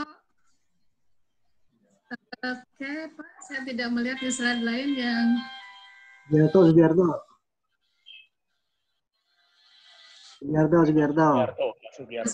dari Pak. Oke, satu lagi. Baru, SDM Provinsi Riau. Ibu Emilia. Satu lagi. Ada Ibu Emilia Harahap, Ibu. Ibu? Emilia Harahap. Emilia Harahap. Oke, Bapak Ibu, kami persilakan untuk Pak. Kami persilakan untuk penanya pertama bertanya atau memberikan sharing. Silakan Pak. Tadi yang pertama Pak Ahmad Bu. Pak Ahmad, kami persilakan Pak. Terima kasih Ibu. Assalamualaikum warahmatullahi wabarakatuh Pak. Waalaikumsalam. Pak Begini Pak, karena latar belakang peserta ini kan bermacam-macam Pak. yang ruang lingkupnya agak kecil itu kan apabila mereka di bagian tata usaha, ya, aparatur gitu kan. Jadi ruang lingkupnya paling ngurus pegawai, ngurus administrasi segala macam. Jadi ruang lingkupnya. Tapi beda kalau dia di bidang, Mbak. Sehingga hubungan dengan eksternal itu lebih besar. Contoh misalnya seorang kasubag pembuat penetapan angka kredit guru. Kalau Kalimantan Barat ini kan ada 14 kabupaten kota, Pak, yang tersebar jaraknya dari Jakarta, Surabaya. Nah, saking luasnya jangkauan, otomatis kan sehingga hubungan dengan dengan pihak eksternal itu sangat besar, kalau guru-guru di kabupaten kota. Tapi tentu akan berbeda hasilnya dengan peserta yang tadi. Hanya pada bagian aparatur, ngurus arsip, mengolah sistem SOP dan sebagainya itu. Nah, ini yang harus bagaimana sistem penilaian seperti ini gitu kan. Terima kasih Pak. Assalamualaikum warahmatullahi wabarakatuh. Waalaikumsalam. Terima kasih Pak Ahmad Heru Purnama. Kita tampung dulu Pak Unin ya, 3 penanya supaya bagus. Penanya kedua Pak Sugiarto, kami persilakan. Baik, terima kasih Bu. Yang pertama saya ucapkan terima kasih, bagus sekali Pak Unin, terima kasih materinya. Yang kedua pertanyaan sama dengan yang dari Kalimantan Barat, tapi ada satu lagi yang ketiga, peranan mentor ini, peranan di dalam memahami, ini kan PKA ini relatif baru Pak Unin ya. Nah, peranan mentor ketika kemudian nanti bagaimana konsistensi mentor, komitmen mentor untuk menggiring agar tadi itu kemanfaatan dan kesinambungan apakah harus dituangkan dalam bentuk komitmen di kertas atau ada hal-hal yang lain. Ini mohon penjelasan Pak Unin. Terima kasih Bu. Terima kasih Pak Sugiarto. Penanya terakhir sesi pertama Ibu Emilia. Kami persilakan.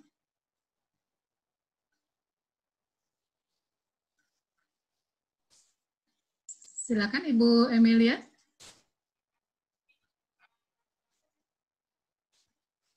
Adakah di sini Bu Emilia?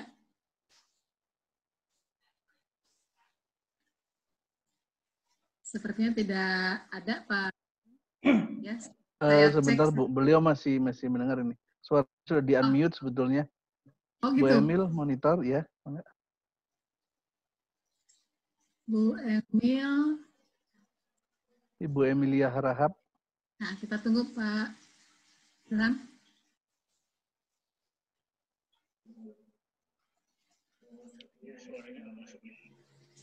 Atau Pak Suyana dulu Bu, mungkin Bu ini Bu Emil belum ini. Belum bisa connect ya?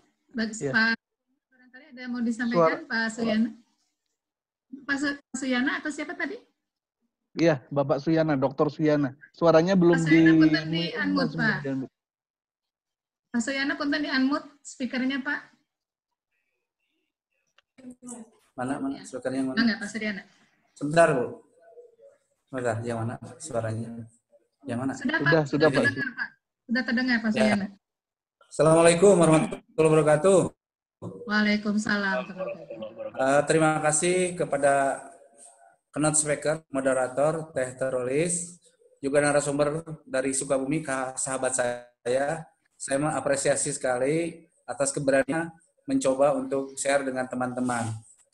Jadi kalau tadi saya simpulkan apa yang disampaikan oleh Pak Dr. Unin, agar berhasil ini kegiatan aktualisasi ini, memang panitia penyelenggara ketika pembukaan itu kalau bisa peserta yang hadir di situ didampingi oleh mentornya, atau minimal mentor nanti datang terakhir.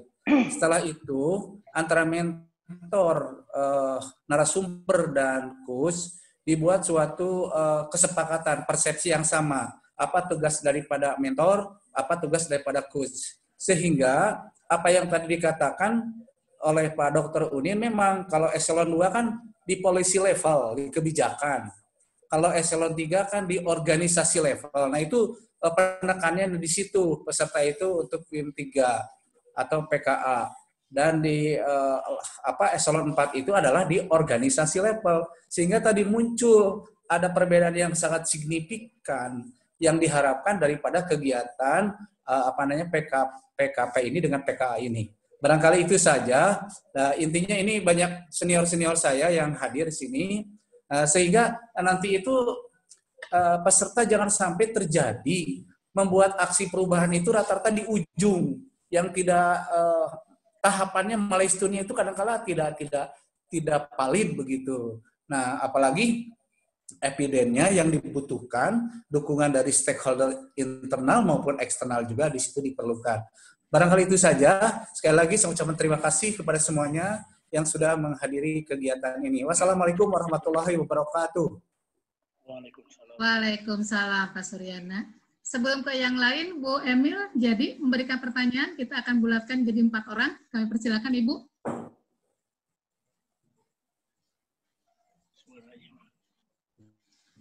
Boleh suaranya, Bu? Suaranya belum terdengar, Pak Emil. Mohon maaf.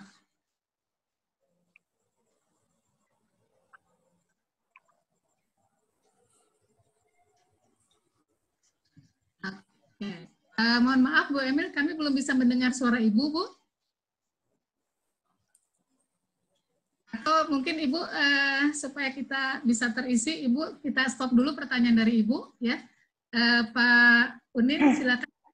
Ada 3, Pak. Kalau menurut catatan saya, yang 2 ini pertanyaan yang mungkin bisa dijawab oleh Bapak, dan nanti kita sharing juga ke teman-teman.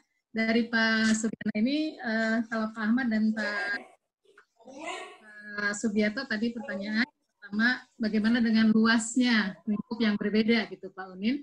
Kemudian dari Pak Sugiarto, peranan mentor dalam memahami, ya. Dan yang ketiga tadi hampir senada dengan Pak Sugiarto, Pak Dr. Suryana, ini juga sahabat saya, Bapak Ibu, Pak Suryana, Pak Unin ini. Sharing ya Pak Suryana ya, saran dari Pak Suryana, mungkin ada satu action yang bisa kita siapkan untuk mempersiapkan kesamaan persepsi antara mentor dengan mentee. Kami persilakan Pak Unin. Terima kasih Pak Ahmad ya. Salam kenal Pak. Pak Ahmad ya, mungkin baru ketemu. Sama-sama Pak. Waalaikumsalam. Bapak tuh dari BPSDM Kalimantan. Kalimantan Barat, Pak. BPSDM Bapak ya? Ya, BPSDM, Pak. Oh ya, terima kasih Pak. Salam kenal Pak. Terkait dengan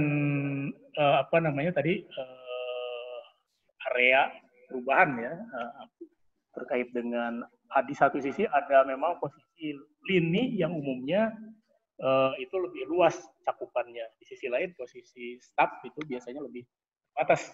Nah itu memang betul Pak. Hal-hal seperti itu yang sering ya saya termasuk saya dapatkan itu. Di tata usaha contohnya pekerjaannya kan cuma itu saja. Bahkan ide inovasi sudah habis oleh pendahulunya. Demikian juga di subag umum gitu ya. Perencanaan, terkadang mereka bingung juga mencari terobosan inovasinya. Seringkali bahkan mereka itu apa yang sebenarnya sudah menjadi tugas rutinnya, kemudian diformulasi menjadi sebuah proyek perubahan. Misalnya front office itu yang sering umum terjadi, sentral pelayanan di tata usaha, semua dokumen jadi masuk. Ya memang secara fungsional tidak ada proyek perubahan pun alurnya sudah seperti itu. Dalam sebuah organisasi semua komunikasi dengan luar itu ya tata usaha dulu sentralnya. Dari tata usaha baru nanti kalau persuratan misalnya disposisinya ke pimpinan, dari pimpinan nanti disposisinya kemana. Termasuk dokumen-dokumen misalnya saya sempat membimbing yang dari PU, misalnya untuk usulan dia datang langsung ke bidang teknis tanpa ke itu. Nah itu kan sebenarnya bukan prosedurnya yang salah. Ya mungkin dia yang digunakan aturan adatnya gitu ya. Aturan formalnya sih sebenarnya tanpa adanya proyek perubahan pun harusnya usulan itu masuk ke tata usaha dulu gitu kan. Baru dari tata usaha nanti didistribusi ke pimpinan ke bidang apa. Tapi mungkin secara adat dia sudah kenal dengan kepala bidang A, dia langsung aja terobos ke sana. Nah itu memang hal-hal yang di lapangan sering kita temukan, Pak. Terus terang, ya itu dilema kita, Pak. Sebagai coach juga kan kita tidak boleh mengarahkan, udah kamu gini saja kan, nggak bisa juga gitu. Ya, hanya mungkin kita memancing terus, ide-ide. kita gali terus, kita tanya aja lah satu persatu, poin per poin permasalahan di sana itu seperti apa. Ya, sampai ya mungkin ketemu sekecil apapun sebuah gagasan itu kita apresiasi lah. Yang memang kalau itu jangan disalahkan karena memang lingkup pekerjaan dia seperti itu. Gitu ya. Misalnya kalau ya memang di dalam akan terjadi yang tidak fair di dalam penilaian gitu ya. Nilai gap jauh, Pak. Gapnya jauh. Iya, ketika kita rujuk kepada aturan itu kan tidak sesuai. Pak Suryana, mohon maaf, bisa ditutup screen-nya, Pak? Saya melihat ini Pak Suryana. Jadi itu tugas berat kita, Pak. Sebagai mentor, tugas berat kita. Ya. Saya sendiri terus terang belum bisa memberikan ini, Pak, ya, solusi atau harus seperti apa gitu ya, dengan keterbatasan itu, gitu ya. Karena di satu sisi normanya seperti itu, mekanismenya seperti itu, aturan penilaiannya seperti itu. Di sisi lain, ya katakanlah tadi dituntut sebuah inovasi gitu ya. Di sisi lain mungkin ruang gerak inovasinya sudah terbatas, sudah tertutup gitu ya, terproteksi. Nah itu mungkin saya kira kalau saya sih kembali ke kemampuan coach lah dan mentor ya di dalam hal menggali potensi mereka gitu ya. Dan mungkin juga di penilaian kan di sini di PK ini sudah lebih beruntung, kita tidak lagi menilai original ya. Original atau adopsi adaptasi dinilainya sama saja asal dia memenuhi inovasi. Biasanya Pak, izin Pak, penguji itu akhirnya memberikan nilai rendah Pak dibanding dengan peserta yang lain gitu. Nah itu mungkin hal yang harus dipahami juga ya oleh para penguji gitu ya. Mungkin dulu itu karena melihatnya itu Pak. Rata-rata mungkin karena mereka susah mencari inovasi yang original, ya inovasinya cenderung replikasi dari misalnya penanganan surat gitu itu aja kan. Mungkin beberapa kali mereka buat aplikasi tentang penanganan surat gitu ya. Sehingga mungkin penguji sering ketemu dengan model seperti itu. Jadi dia mengasih nilai ya. Jadi mungkin pertama kepiawaian coach mungkin ya di situ dalam menggali potensi mereka, kemudian juga bagaimana penguji juga memahami betul gitu bagaimana pointer-pointer atau butir-butir penilaian ini. Tidak lagi sekarang melihat original atau tidak, apakah dia original, apakah dia adopsi, apakah dia adaptasi, itu bobotnya sama sepanjang dia memenuhi kriteria inovasi. Katakanlah kalau ada 7 kriteria itu mungkin sekian kriteria. Manfaatan relatif, kemudian travelability-nya bisa diuji cobakan, bisa diobservasi dan lain sebagainya. Itu mungkin lebih ke sana kalau menurut pandangan saya begitu Pak. Mungkin itu yang bisa saya sampaikan kepada Bapak ya. Ya, makasih Pak, sama-sama. Mungkin itu Ibu moderator. Pak Unin menjawab secara sekaligus tadi. Kita buka untuk sesi berikutnya. Saya akan bacakan dulu pertanyaan yang muncul di chat Pak Unin. Ya, yang nanti setelah ini silakan Bapak Ibu yang akan bertanya. Sudah ada secara langsung. Yang sharing ya. Ya, sharing ya Pak ya. Baik, yang pertama Pak Unin dari Pak Yusuf Suwandono. Apakah di RAP pentahapan kegiatan atau milestone untuk jangka pendek, jangka menengah, dan jangka panjang? Ataukah cukup dibuat pentahapan atau milestone untuk jangka pendek saja? Itu dari Pak. Kemudian satu lagi dari Ibu Embung ya. Dari Ibu Embung tentang stula Pak Unin. Dalam penerapan stula, apakah hasil stula yang mereka dapat di lapangan itu menjadi keharusan masuk dalam laporan bahan seminar? Kalaupun masuk, bagian-bagian mana saja, sehingga jelas apa yang harus mereka lakukan. Itu 2 pertanyaan yang muncul di chat. Itu saja Pak Unin ya, mempersilakan Pak, sebentar.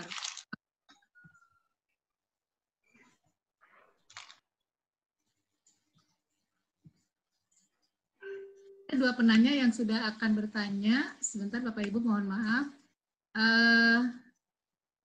Ibu Bumbung sudah tadi.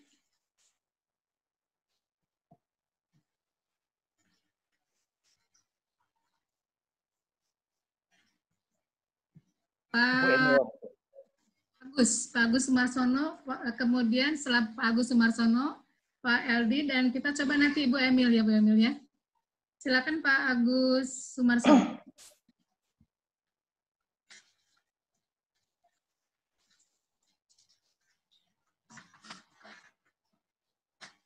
Mangga, Pak Agus sudah siap? Pak Agus Sumarsono?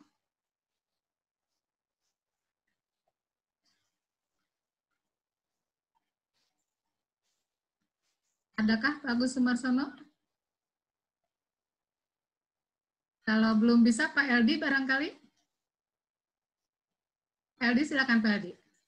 Baik, terima kasih Bu. Assalamualaikum warahmatullahi wabarakatuh. Waalaikumsalam. Assalamualaikum warahmatullahi wabarakatuh. Begini Bapak-Bapak, biasanya untuk kita mulai menyusun stula atau aksi perubahan, yang menjadi permasalahan di sini biasanya pada saat tidak tuntasnya ketika menganalisa organisasi atau diagnostik readingnya tidak mencapai sasaran. Jadi peserta itu akan kebingungan untuk melihat bagaimana diagnosa readingnya. Terutama tidak dapat mengidentifikasi masalah utamanya, karena ini berhubungan dengan penulisan. Dan selanjutnya juga tidak dapat dia dengan mudah menemukan tujuan dari aksi perubahan. Ini kesulitan yang biasa dihadapi oleh setiap peserta. Yang selanjutnya tidak dapat juga mengukur kinerja lalu solusi atas masalah. Ini yang sering ditanyakan, akhirnya kesulitan-kesulitan ini ditemui oleh peserta. Bahkan juga mungkin sebagai coach juga nggak bisa sampai sejauh itu, karena fungsi coach kan tidak tahu permasalahan yang dihadapi di bagian unit kerja mereka. Yang selanjutnya tidak dapat menentukan skop. Yang tadi ada scoping tadi, itu kesulitan skopnya itu tadi. Bagi peserta. Terutama tidak dapat mencerminkan tugas dan fungsi yang sesuai dengan eseloneringnya. Dan satu yang selanjutnya tidak menggambarkan lingkup masalah dan solusi yang dibutuhkan sesuai dengan tusi pesertanya. Nah ini ada perbedaan ini dalam rangka menyusun aksi perubahan. Lalu stula. Apakah stula ini berbeda dengan aksi perubahan? Contohnya gini, kalau kita stula, berarti kita hanya melihat bagaimana, kalau di PKP tadi saya melihat manajemen mutu daripada yang ada di lokus. Jadi manajemen mutunya yang kita lihat. Kalau di PKA-nya tadi kalau nggak salah dari manajemen strategi, manajemen konflik atau manajemen apa tadi? Kinerja. Ya. Kinerja. Ini apakah dalam laporan stula berbeda dengan yang aksi perubahan?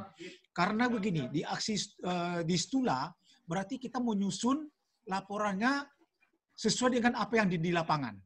Dengan menggunakan pola pikir agenda 1, agenda 2, agenda 3, kita gunakan itu. Jadi ada 2 yang harus kita siapkan untuk menyusun ini, Pak. Mohon minta penjelasan kepada Pak Anin. Terima kasih, Pak. Assalamualaikum warahmatullahi wabarakatuh.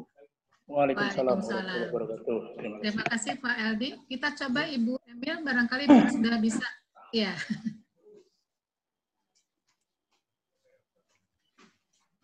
Silakan Ibu. Masih belum terdengar, Bu. Mohon maaf suaranya.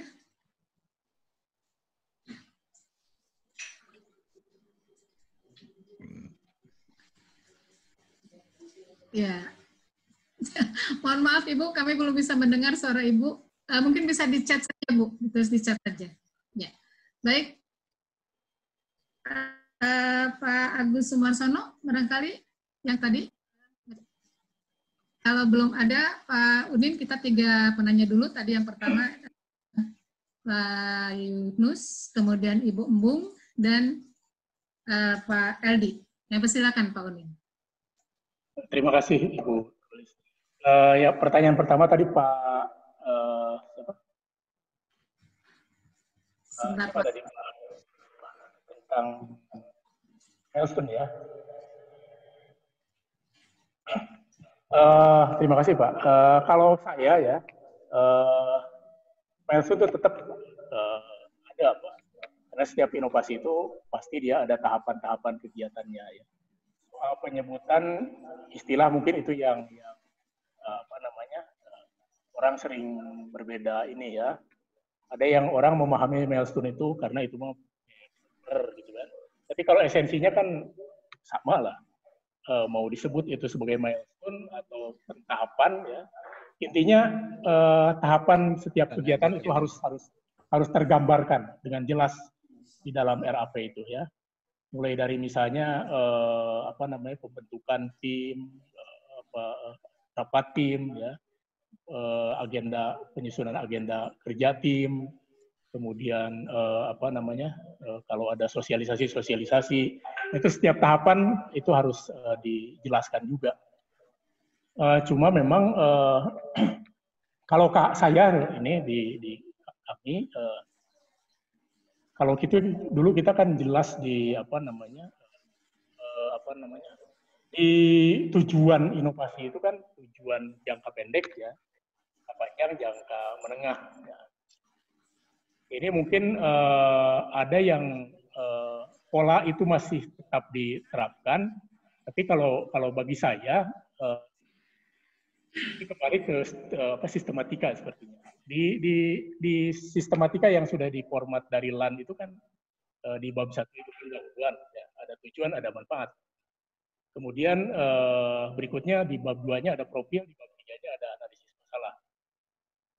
Nah dulu di proper kita tujuan itu ada di bab 1. Sudah langsung tujuan itu menukik pada tujuan inovasi jangka pendek, jangka menengah, jangka panjang.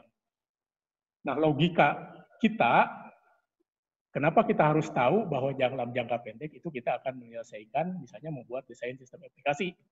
Padahal kita baru membaca profil saja di bab 2. Kita baru mau menganalisis permasalahan saja di bab 3. Kenapa kita harus sudah tahu? Nah makanya kalau menurut saya di bab 1 itu tujuan itu adalah tujuan aksi perubahan itu. Bagaimana menginternalisasikan nilai-nilai Pancasila dan semangat bela negara misalnya di dalam merancang aksi perubahan itu, dalam melakukan aksi perubahan. Bagaimana dia mampu menerapkan berpikir kreatif, bagaimana dia mampu memapping sumber daya dan seterusnya seperti itu. Nah kemudian di apa namanya, yang tadi kita katakan jangka pendek, jangka panjang, kalau saya itu masukkan di hasil inovasi. Ya. Apa namanya kan ada model inovasi, ya, ada deskripsi inovasi, ada kinerja inovasi, model inovasi, kemudian ada tahapan inovasi. Tahapan inovasi ini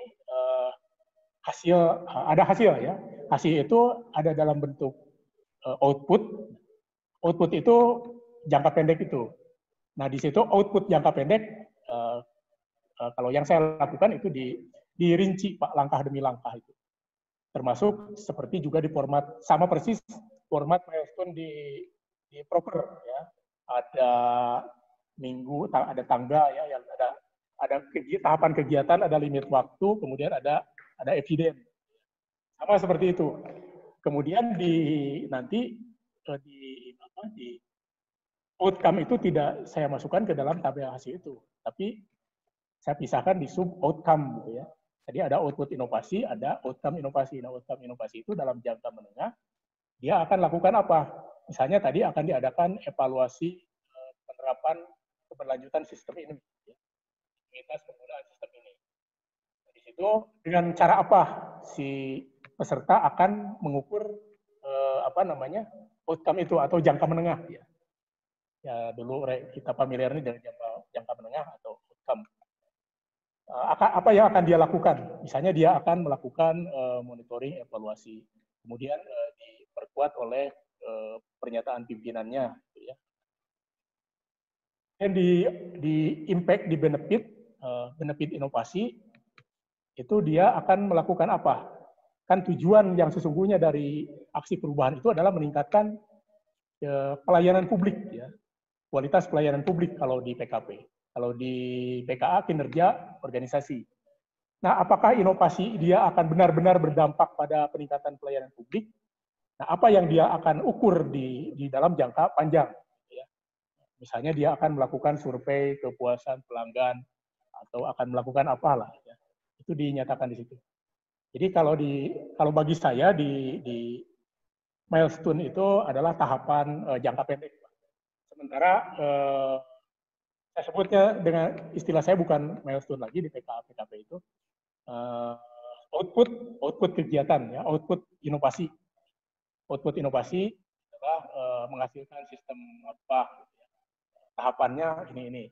Kemudian outcome inovasi dalam jangka penampilan keberlanjutan sistem ini akan dievaluasi dengan cara apa. Kemudian jangka panjang benefit daripada sistem ini lihat dampaknya terhadap peningkatan kinerja pelayanan melalui survei kepuasan pelanggan misalnya. Kalau saya melakukannya seperti itu, ya mungkin Bapak Ibu ada model lain gitu ya. Tapi pada intinya milestone itu tetap ada secara substansi ada. Mungkin itu Pak jawaban dari saya. Ya. Kemudian dari siapa tadi Ibu Bung ya. Ibu Bung ini termasuk aktivis grup nih. Saya sering berdiskusi dengan beliau. Jangan tapi, bilang ya, jangan sembunyi itu Bu ya. Bukan, kameranya lagi bermasalah, nggak mau tampil. Oh, ya. Oh, gitu ya. Saya kan belum kenal nih wajah Ibu nih baru. Iyalah sering. Iya, makasih Bu Bung, kita sudah bertemukan di virtual. Tentang apa tadi? Saya lupa pertanyaannya. Tula, Pak. Tula ya.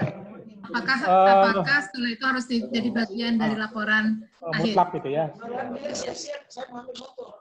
Masuk ke dalam aksi perubahan maksudnya mungkin ya. Terus suaranya ada bising. Apakah Tula itu hasil Tula itu, lesson learn itu, atau adopsi adaptasi itu masuk ke dalam?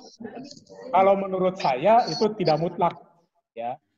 Karena kan peserta melakukan stula itu dalam rangka mencari ide. Setelah mereka belajar secara teoritis, kemudian mereka diajak untuk melihat orang lain melakukan itu. Di mana orang lain itu kita anggap sebagai orang yang namanya best practice, yang telah menerapkan praktek itu secara baik, ya, terbaik. Kita ingin belajar dari sana. Nah mungkin tidak semua harus diadopsi adaptasi ya. Kalau tadi misalnya, ya walaupun kendalanya tadi itu sulit apple to apple kata Ibu Terwalis tadi.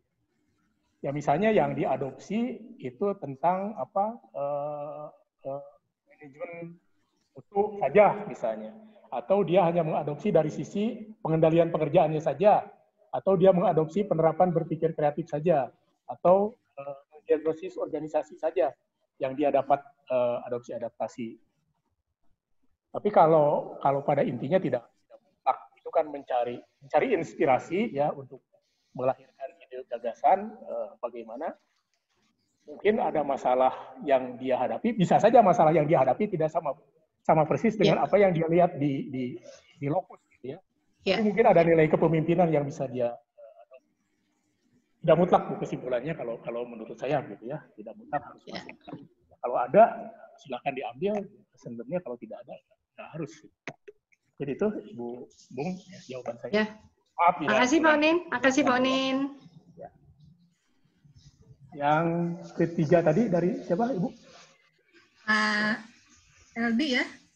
Pak Eldi. Ya. Assalamualaikum Pak Eldi. Bapak dari mana Pak? Dari PPSDM Agraria Pak. Oh Agraria Pak ya. Iya. Jakarta. Dengan Pak Agus Jatmiko, Pak bukan? Kenapa Pak? Dengan Pak Agus Jatmiko. Oh ada Pak, ada. Lagi di rumah Pak. Satu kantor Pak ya. Satu kantor Pak, betul. Pak Agus, Pak siapa, Pak Ali ya. Ya, Pak Ali Handarto, ya. Ibu Nunggi ya. Iya Pak. Oh iya. Iya. Salam buat mereka Pak. Itu pernah ketemu bareng itu. Bapak itu terkait dengan ini Pak ya. Ya sebetulnya kan tadi ya di PKA PKP itu mungkin dalam pengalaman dulu ya apa yang terjadi di proper ya kita lupakan Pak ya untuk saat ini peserta bagaimana dia mampu memahami atau tidak ya kita tidak akan bisa ulang lagi gitu ya. Mungkin untuk PKP ini kan kita lebih melihatnya ke apa namanya manajemen pengendalian pekerjaan SPP-nya itu.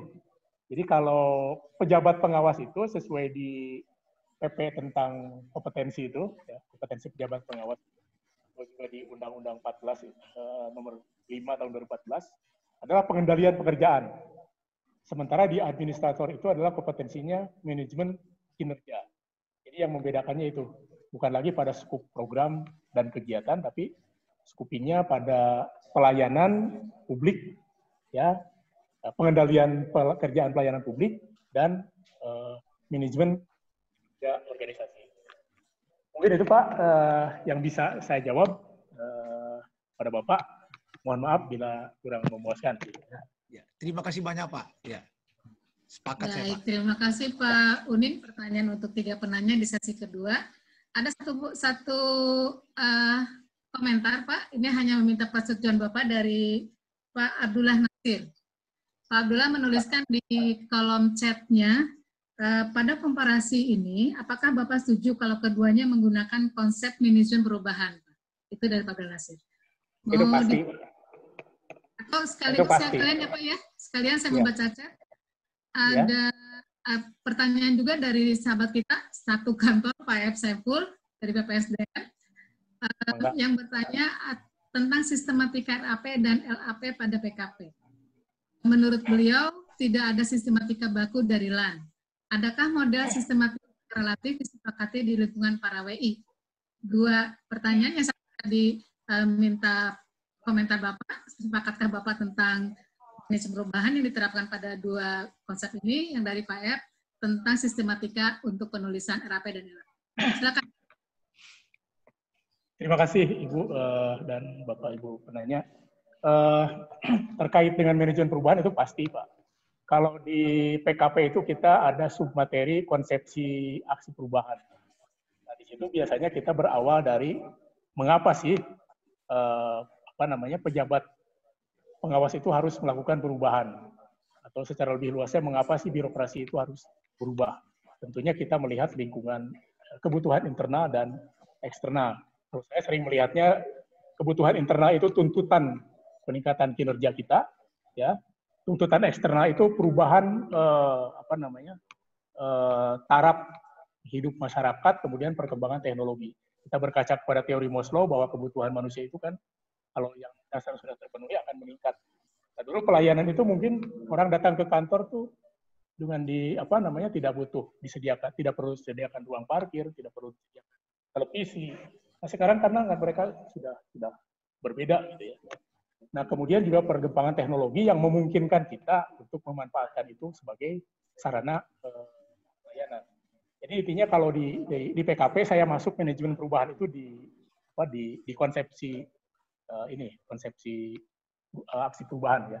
Kemudian kalau di PKE kan jelas ada mata pelatihan ya, ada mata pelatihan manajemen perubahan publik kalau nggak salah ya, manajemen perubahan sektor publik itu ada di agenda 2 kalau nggak salah. Mungkin itu. Kemudian terkait sistematika, sebetulnya dari LAN kalau lihat kita tayangan di waktu workshop itu kan ada ya, itu sebenarnya sudah menunjukkan sistematika kan di situ.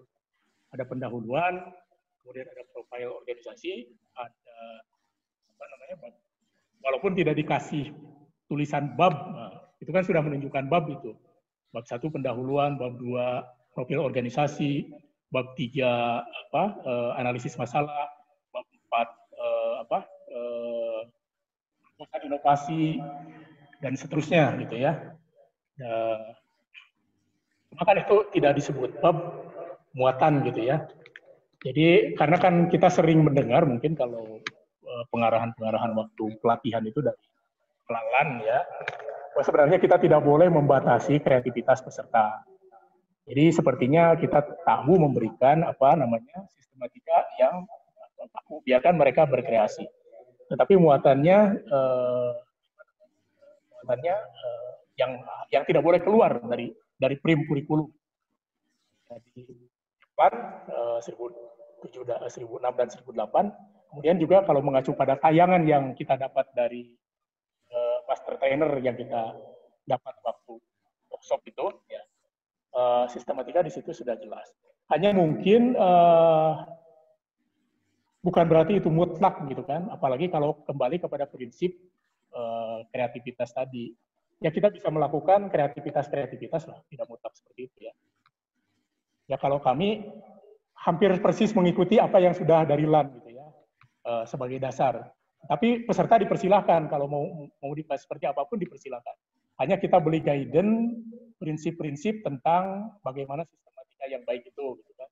Dari sisi kelogisannya, dari sisi ketentuan ilmiahnya, bagaimana itu sebuah pendahuluan, misalnya pendahuluan dan lain-lain tidak boleh lebih panjang daripada isi 20%, atau pendahuluan tidak boleh masuk ke isi di situ ya. Pada dasarnya mungkin tidak perlu ya ada kalau menurut saya tidak perlu ada penyeragaman seluruh WI harus sistematikanya seperti ini. Mungkin di kami sendiri kemarin tidak terjadi.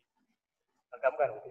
Walaupun ya sebenarnya bukan berarti juga harus berbeda ya.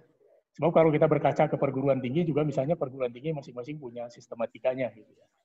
Ya kalau menurut kita sih, menurut saya gitu ya, sah-sah saja kalau kita juga mau misalnya memberlakukan sebagai panduan satu acuan format sistematika tertentu. Ya. Tapi bukan berarti kalau peserta mau merubah itu, yang saya pahami itu tidak boleh sama persis dengan kata-katanya. Kalau pendahuluan kata-katanya persis itu. Kalau menulis tentang tentang integritas, semuanya integritas itu menulis itu. Seperti terkesan save as atau copy paste gitu ya. Mungkin seperti itu Pak jawaban saya, mohon maaf ya. Intinya tidak ada sistematika yang kaku lah ya. Tapi kalau melihat dari LAN itu sudah ada sistematika itu ya. Cuma kalau saya di integritas, membangun itu ya. Mungkin itu bisa dibuat satu bab, tapi kalau saya di sini, saya terus terang itu juga berkaca pada ibu ini nih. Saya berguru ke Ibu Widowati. Ada nggak di sini Ibu Widowati ya? Bab itu membangun integritas, membangun budaya pelayanan, karena itu adalah sebuah laporan implementasi, ya sudah buat satu bab. Satu bab itu bab laporan pelaksanaan aksi perubahan. Itu subbabnya kan kalau dibuat satu bab terlalu panjang. Nah, itu pertimbangan seperti itulah, pertimbangan logis, ya, pertimbangan sistematis, ya, kemudian juga pertimbangan akademis yang kita jadikan patokan. Jadi intinya tidak ada satu patokan sistematika yang tentu harus begini. Mungkin itu Pak kalau pemahaman saya gitu ya. Terima kasih. Baik, terima kasih Pak Unin. Tanggapan untuk Pak Abdullah Nasir dan Ibu Pak Ep tadi ya. Ibu Emilia menuliskan Pak Unin akhirnya menulis di chat, mohon maaf karena ada gangguan teknis. Beliau ingin sharing bahwa salah satu aspek menonjol dari aksi perubahan ini adalah ketegasan untuk keberlanjutannya. Sehingga harus ada pernyataan yang kuat didukung oleh mentornya, kalau perlu secara tertulis dan dilampirkan pada aksi perubahan akan berlanjut. Untuk menilai aspek kepemimpinan, pengalaman beliau menguji di PKA, Ibu Emi ini melihat secara komprehensif mulai dari kemampuannya dalam seminar RAP, meyakinkan atau tidak, sampai cara yang bersangkutan membuat laporan barangkali itu. Kurang lebih begitu Pak Unin. Mohon tanggapannya dari Pak Unin. Itu mungkin salah satu yang tadi saya pancing itu ya, keluar dari Ibu Emil terkait dengan. Oh iya, sampai lagi Pak Unin. Saya potong dulu, maaf Pak Unin. Ibu Emil kalau bisa menghadirkan stakeholder di dalam proses seminarnya. Mangga, Pak Unin. Ya, itu tadi kan kalau kita merujuk pada per Keplan itu masukkan SKP ya. Tapi bolehkah kita beristihad gitu ya? Ya misalnya di kami itu digunakan mengintegrasikan aksi perubahan itu ke dalam program atau kegiatan organisasi. Ya misalnya kalau dia belum ada anggarannya untuk inovasi ini, dia harus memasukkan dalam RKA-nya. Atau setidak-tidaknya pernyataan dari pimpinannya bahwa itu akan dimasukkan dalam anggaran berikutnya. Kemudian juga, maaf, yang pertama itu yang kita minta dari pimpinan dia, dari mentor, itu adalah surat keputusan atau legalitas pemberlakuan inovasi itu. Jadi inovasi itu harus dinyatakan oleh dasar hukum. Oh, inovasi itu sejak tanggal sekian sampai itu berlaku, mengikat seluruh orang yang terlibat dalam pelayanan itu. Supaya jangan sampai timbul kesan bahwa orang menganggap, oh ini adalah aksi perubahannya si A ketika mengikuti PKP. Nah, ketika sudah di-SK-kan oleh pimpinannya, itu seakan-akan mengikat, memaksa dan mengikat semua pekerja di situ untuk taat mengikuti prosedur inovasi yang dia rancang. Itu SK pemberlakuan yang pertama. Itu istihad juga gitu ya, karena kalau di depannya cukup SKP. Yang kedua, kami juga meminta untuk dimasukkan dalam dokumen, diintegrasikan dalam dokumen perencanaan SKP instansi. Misalnya masuk dalam Renza, dalam Renstra, ya, dalam RKA DPA itu harus dimasukkan. Kemudian yang ketiga, kami juga minta komitmen pernyataan pimpinan bahwa dia akan melakukan penilaian evaluasi di jangka menengah. Jangka menengah dia akan melakukan evaluasi seperti apa. Itu dinyatakan dalam sebuah surat pernyataan. Kemudian juga dalam jangka panjangnya dia akan melakukan apa. Itu juga dibuatkan dalam sebuah surat pernyataan. Nah, ini pertama menunjukkan kemampuan si leader dalam berkomunikasi dengan pimpinannya. Sehingga pimpinan bisa mampu meyakinkan pimpinan, sehingga pimpinannya memberikan kepada dia. Yang kedua itu menjamin kepastian bagi kita bahwa gagasan perubahan yang diterapkan oleh peserta itu akan dilaksanakan oleh pimpinannya. Bukan hanya sekedar komitmen peserta, karena kalau komitmen peserta kan, peserta sudah pasti dia sanggup gitu ya. Tapi kan kalau tidak didukung oleh pimpinannya, nggak bisa apa dia gitu kan. Jadi pernyataan itu harus datang dari pimpinannya. Bahkan kalau perlu, dalam 6 bulan kita tagih laporannya gitu ya, laporan evaluasi itu. Ya, mungkin saja di pernyataannya bisa kita sampaikan, akan menyampaikan laporan evaluasi 6 bulan ini ke lembaga diklat. Tapi terus terang kami juga belum melaksanakan sampai ke sana, karena perlu kajian lagi, perlu didiskusikan lagi dengan berbagai pihak. Gitu ya. Mungkin bagus juga apa yang tadi disampaikan oleh pengalaman Ibu Emia juga bisa kita ikuti juga gitu untuk keberlanjutan itu. Ya mungkin juga di dalam itu sebetulnya bisa dilihat ya, karena penguji itu kan tidak seorang, beda penguji, beda ini ya, beda persepsi, beda orang, beda persepsi. Ya mungkin dalam melihat kepastian keyakinan daripada si penyaji itu akan berbeda-beda. Mungkin seorang penyaji bagi penguji tertentu dia meyakinkan gitu dalam menampilkan. Tapi mungkin bagi penguji yang lain dia bisa meragukan, ya. Subjektif juga. Nah, itu juga tergantung pada tapi bisa dijadikan salah satu acuan gitu ya, bahwa kita yakin dengan cara ini pasti berlanjut. Atau kita juga bisa mengkaji dari faktor-faktor lain. Misalnya apakah inovasi ini tidak sedang bertubrukan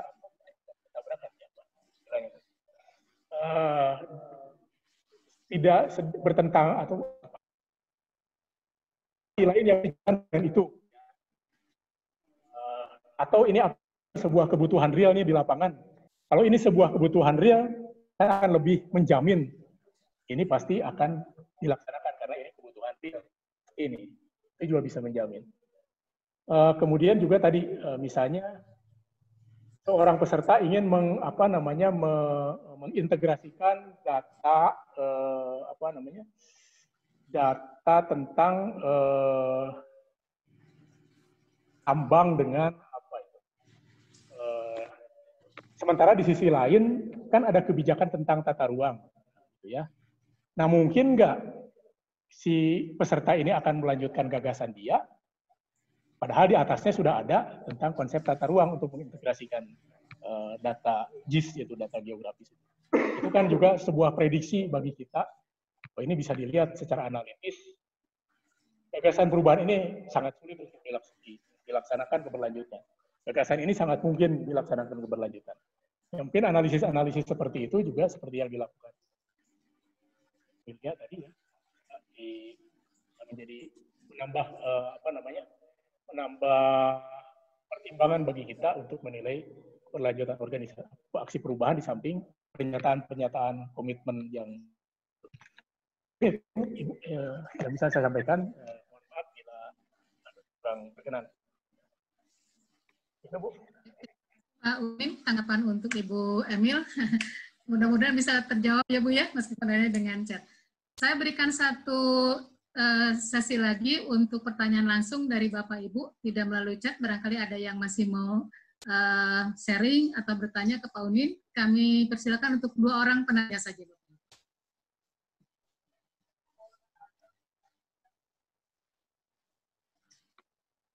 Oke, saya di slide. Pak Ilham, Pak Helmi tidak ada sepertinya ya Pak ya? Nggak ada Bu, kalau dari ini belum ada yang muncul lagi. Iya, nggak ada ya. Ya baik, Bapak Ibu, kalau tidak ada, kita juga tidak mungkin menunggu terlalu lama untuk bertanya, barangkali itu Pak Unin ya. Jadi kalau tidak ada, mungkin ini saatnya saya menyampaikan sesi terakhir dari pertemuan ini. Ada beberapa chatting memang Pak Unin yang masuk, ada tanggapan seperti tadi mungkin dari Bumbu ada tambahan, kemudian dari Pak Sugiono juga ada tambahan tadi untuk sharingnya. Intinya memang tadi mempererat dan mengelaborasi apa yang disampaikan oleh Pak Unin. Bagaimana keyakinan keberlanjutan itu harus didukung dengan bukti nyata dari mentor antara lain begitu ya Pak ya. Kemudian beberapa hal yang ada dalam chat Bapak Ibu. Ibu Bapak kalau tidak ada lagi yang akan membagi pengalaman dan ataupun bertanya kepada Pak Unin, saya rasa mungkin sesi pertama sharing session untuk kali ini kita akan segera akhiri. Yang pertama, begitu banyak tadi informasi yang sudah disampaikan oleh Pak Unin. Terima kasih Pak Unin atas sharing informasinya, sharing analisisnya yang luar biasa. Mudah-mudahan ini menjadi pengayaan wawasan bagi kita semua yang semuanya bergerak untuk mengajar di PKP dan PKA. Betul Pak, ketika kami sama-sama memulai PKP dan PKA ini, bagaikan masuk ke hutan rimba dulu gitu Pak Unin ya, apa yang harus dikerjakan. Kita banyak berdiskusi di teman-teman Jawa Barat gitu. Sampai sore ini, Alhamdulillah 125 orang teman-teman WI masih bertahan Pak Unin, artinya ini satu indikator bahwa ini adalah hal yang menarik dan hal yang harus kita berpedalam sama-sama. Meskipun tadi ada beberapa pertanyaan Pak Unin yang ditanya Pak Unin belum terjawab, barangkali mudah-mudahan ini menjadi pemancing di sesi-sesi berikutnya Pak. Yang kesimpulan Pak Unin tadi, yang 3 pertanyaan Pak Unin, apakah perlukah ada perubahan interval dari evaluasi dan sebagainya. Mudah-mudahan menjadi bahan berikutnya Pak Unin. Permohonan maaf dari saya sebagai moderator, tentunya bagi Bapak Ibu yang tidak sempat saya sampaikan pertanyaannya dari chat, dan Pak Suryana, punten sekali lagi boleh ditutup share screen-nya Pak Suryana. Mohon maaf kalau ada pertanyaan-pertanyaan yang belum sampaikan ke Pak Unin dan belum ditanggapi oleh Pak Unin. Dan ucapan terima kasih tentu pada Bapak Ibu yang sudah berpartisipasi di kegiatan ini. Mudah-mudahan kegiatan pertama ini menjadi satu indikator positif Pak Ilham, Pak Helmi, untuk kegiatan berikutnya. Ini membuka silaturahmi sesama WI se-Indonesia tentunya ya. Dan sekali lagi tidak bosan-bosannya ucapan terima kasih ke Pak Unin yang sudah berbagi, dan juga ke Pak Ilham dan Pak Helmi yang sudah memfasilitasi kegiatan ini. Dan dari saya mohon maaf apabila selama membantu kegiatan ini ada kekurangan, dan saya tutup dengan ucapan wassalamualaikum warahmatullahi wabarakatuh. Waalaikumsalam warahmatullahi wabarakatuh. Mohon izin Bu Turolis, Bapak Ibu sekalian, untuk mengisi absensi dulu. Absensi hanya ada di chatroom group. Silahkan Bapak Ibu untuk melihat linknya, kemudian mengisi. Kemudian mohon izin Pak Unin untuk bisa di-share materinya, mungkin Pak Unin bisa langsung di chat group atau bisa ke kami dulu, silahkan mangga. Iya. Terima kasih sekali. Ini untuk link absennya, silahkan Bapak Ibu sekalian. Tolong emailnya jangan salah ya Bapak Ibu, karena ini akan link dengan sertifikat langsung.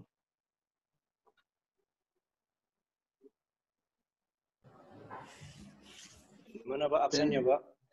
Ini Pak, di share screen-nya sudah kelihatan Pak, https://bit.ly/absen analisis komparatif. Bisa terlihat Bapak, Pak Winar Hadi? Belum Pak. Sebentar. Oh iya. Atau difoto dulu nanti baru ini kan boleh, silakan. Izin Pak Helmi, di grup chat langsung kok bisa diklik. Oh iya, di grup chat juga sudah ada Pak, sudah ini Pak. Oh iya. Bisa langsung diklik juga di grup chat. Silakan Bapak Ibu sekalian. Iya. Kami aturkan terima kasih kepada Pak Unin selaku narasumber, Sama-sama Pak, terima kasih. Bunda Turelis selaku moderator, dan Bapak Ibu sekalian, baik panitia maupun teman-teman yang hadir di forum ini. Terima kasih sekali. Semoga menjadi ilmu yang berkah bagi kita semua. Amin, amin ya rabbal alamin. Amin.